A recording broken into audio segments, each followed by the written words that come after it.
اسی شام رحمان صاحب گھر پر عمران کے منتظر تھے، روزہ انہی کے ساتھ تھی۔ آپ اپنے بیٹے کو کچھ دینے کے لیے کسی دماغی اسپتال میں داخل کرا دیجیے۔ روزہ نے رحمان صاحب سے کہا۔ کیوں؟ رحمان صاحب کا لہجہ بےحد خوش تھا۔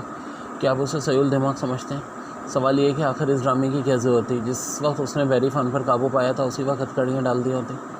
وہ بالکل صحیح الدماغ ہے، اچھی لڑکی، رحمان صاحب ایسا سے بولے۔ اس نے کھڑا اس لیے پھیلایا تھا کہ تم مطمئن ہو جاؤ اور سفیر بھی صحیح حالات سے واقف ہو جائے، ورنہ کیا تم یہ سمجھتی ہو کہ بیری فن گرفتار ہونے کا ان سب باتوں کا اعتراف کرتا؟ روزہ کسی سوچ میں پڑ گئی، پھر سر ہلا کر بولی، آپ ٹھیک کہتے ہیں۔ اس نے مجھے باور کرانے کی کوشش کی تھی کہ میرا باپ ڈیوڈ بکنر اور یہاں کی حکومت کے مابین سازش کا شکار ہوا ہے۔ اس طرح انقلابی پارٹی کے سارے ارکان ایک ایک کر کے ختم کر دیے جائیں گے۔ اگر وہ سب ہمارے ملک میں مارے گئے تو عوام ڈیوڈ بکنر کے خلاف اٹھ کھڑے ہوں گے۔ بہرحال اب تو مطمئن ہو گئی؟ جی ہاں، آپ اور آپ کے بیٹے کا بہت شکریہ۔ اگر وہ پاگل نہیں ہے تو بہت عظیم انسان ہے۔ کیا مطلب؟ وہ کسی کی بے بسی سے فائدہ نہیں اٹھاتا۔ میں اسے ہمیشہ یاد رکھوں گی۔ رحمان صاحب کی آنکھوں میں عجیب سی چمک لہرائی، جسے احساس فخر کے اظہار کے علاوہ اور کچھ نہیں کہا جا سکتا۔ تھوڑی دیر خاموشی رہی، پھر روزہ نے کہا، کیا یہ ممکن نہیں ہے کہ مجھے یہاں کی شہریت مل جائے؟ اب میں واپس نہیں جانا چاہتی۔ ایک بار تو تمہیں واپس جانا پڑے گا، اس کے بعد کوشش کی جائے گی کہ تمہیں یہاں حقوق شہریت مل جائے۔ روزہ پھر کسی سوچ میں پڑ گئی، تھوڑی دیر بعد سر اٹھا کر بولی، سمجھ میں نہیں آتا کہ آخر آپ کے ملک کا آدمی بیری فن کے چکر میں کیوں پڑ گیا تھا؟ ڈاکٹر شہریار، رحمان صاحب طویل سانس لے کر بولے، بہت دنوں تمہارے ملک میں رہ چکا ہے۔ اس زمانے میں بالکل مفلس تھا، محنت مزدوری کر کے تعلیم حاصل کرتا رہا تھا۔ اس وقت اسے ساری دنیا کے انقلابیوں سے ہمدردی تھی، لیکن مجھے جب خود صاحب حیثیت ہو گیا تو پھر بیری فن اسے صرف ایک دوست کی حیثیت سے یاد رہ گیا تھا، اور مزید ہیوس نے اس راہ پر ڈال دیا۔ اگر بیری فن مجھ پر قابو پا لیتا تو $1,00,000 اس کے تھے۔ بلیک میلر سلوارا کا کیا قصہ تھا؟ سلوارا بھی جاسوس تھا اور بلیک میلر بھی تھا۔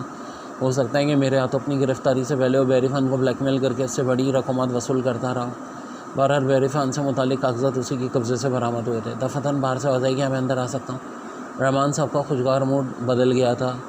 ایسا لگتا تھا جیسے کہ عمران کی آن نے مشینی طور پر انہیں اس تخیر سے دوچار کر دیا تھا۔ آ جاؤ، وہ ہو رہا ہے۔